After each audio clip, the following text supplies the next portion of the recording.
Welcome to this explainer. Today we're unpacking an absolutely epic 300-year story. It's the tale of the Mughal Empire, its highly unlikely and dramatic rise, its magnificent sprawling zenith, and ultimately its chaotic multi-front collapse. We're going to see exactly how a small band of Central Asian warriors built one of the wealthiest empires in human history, only to watch it completely unravel from the inside out. Okay, let's dive into this roadmap. We'll start with the dawn of the Mughals, move into the ideological battle of tolerance versus orthodoxy, see how the empire fractures internally, explore the devastating foreign invasions that followed, and end with the final colonial blow. We're tracing the steps from 1526 all the way to the British corporate takeover. Section 1. Dawn of the Mughals. The First Battle of Panipat in 1526. To really understand this empire, we have to start with its foundation, which is, at its core, a dramatic underdog story. Zahir-ud-din Babur, a descendant of Timur, marched from Central Asia straight into India, with a relatively tiny force. We're talking just 12 to 15,000 men. Waiting for him was the Sultan of Delhi, Ibrahim Lodi, who boasted a massive army of over 100,000 soldiers and, get this, roughly 1,000 war elephants. So on paper, Babur shouldn't have stood a chance. But, as we know, battles aren't fought on paper. Babur brought a technological and tactical edge that completely flipped Indian warfare on its head. While Lodi relied on traditional frontal assaults in those massive war elephants, Babur used what's known as the Tulugma tactic. Basically, he divided his cavalry to flank and encircle the enemy. He also deployed the Araba system, literally tying carts together to form a defensive wall. And that wall protected his most devastating advantage, gunpowder. Babur brought matchlocks and field artillery, which was actually the first really effective use of field guns in India. The massive explosions, the smoke, it totally terrified Lodi's elephants. They panicked, turned right around, and trampled their own troops. It was this disciplined, cutting-edge innovation that secured a decisive victory for Babur and literally birthed the Mughal Empire. Moving to Section 2. Tolerance versus orthodoxy. The ideological shift that changed everything. Now, what's really interesting here is that we're stepping away from military conquest to look at the very soul of the empire. The policies that initially stabilized this vast realm were eventually reversed, acting as the ultimate catalyst for its ruin. Let's look at two pivotal emperors side by side. Emperor Akbar realized pretty quickly that you just couldn't rule a diverse, complex society by force alone. So he separated religion from politics and famously abolished the jizya, which was a specific tax levied on non-Muslims. He promoted Sulh-e-Kul, literally meaning peace with all, and even founded a syncretic belief system, Dini Ilahi, to integrate his subjects. This approach won him the immense loyalty of the majority Hindu population and the incredibly powerful Rajput warriors.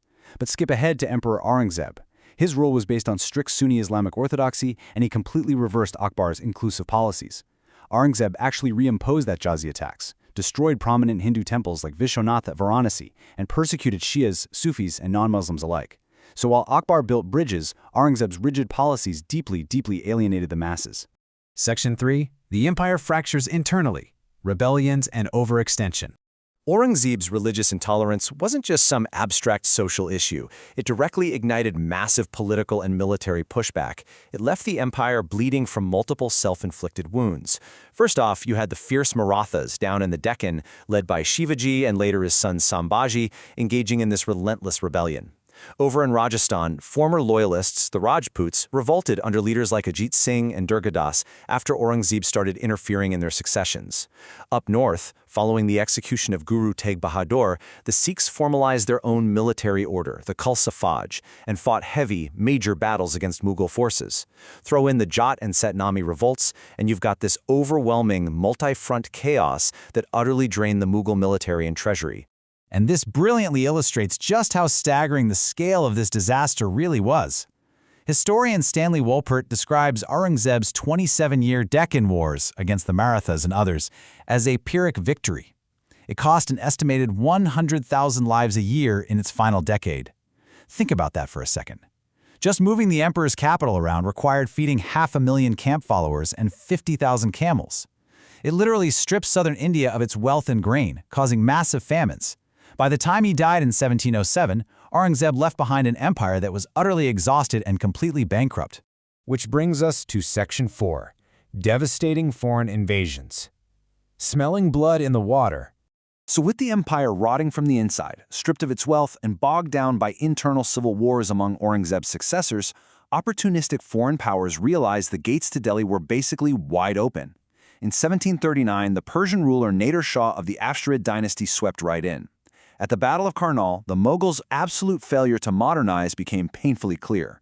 The Indian forces still prided themselves on swordplay and war elephants, kind of looking down on muskets, but Nader Shah, he brought heavy Jazia muskets and these pivoting cannons called zambaraks. The Persian artillery easily punched right through the elephant armor, slaughtering tens of thousands of Mughal soldiers and completely crushing their defense in just a matter of hours. So the crucial point here is the staggering, almost unimaginable scale of the loot Nader Shah took when he subsequently sacked Delhi. It was a fatal blow. We are talking an estimated 700 million rupees worth of plundered treasure.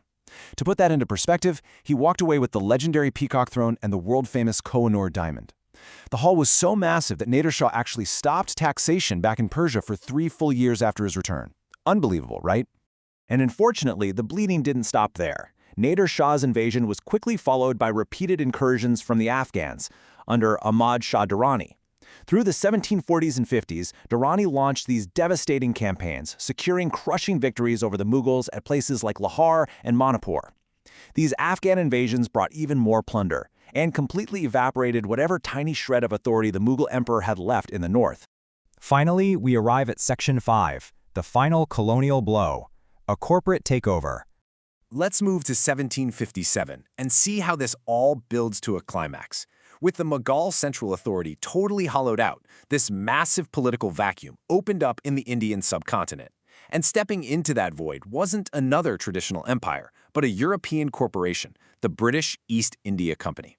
In 1757, at the Battle of Plassey, the East India Company, under Robert Clive, defeated the Nawab of Bengal, largely thanks to the bribed defection of the Nawab's commander, Mir Jafar.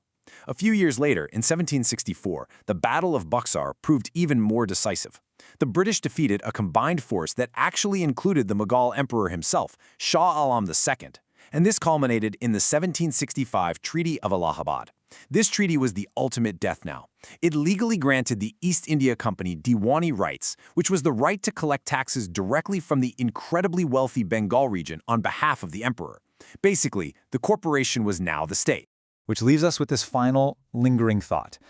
Looking at this whole incredible journey, from Babur's brilliant tactical victory at Panipat to Akbar's inclusive Golden Age, right through Aurangzeb's exhausting religious wars, and finally to the looting by Persians, Afghans, and the British. Does an empire truly fall to foreign conquerors, or does it simply collapse under the heavy weight of its own internal rot? It's a fascinating question, and one that absolutely echoes through history. Thank you so much for joining me for this explainer, and keep questioning the past.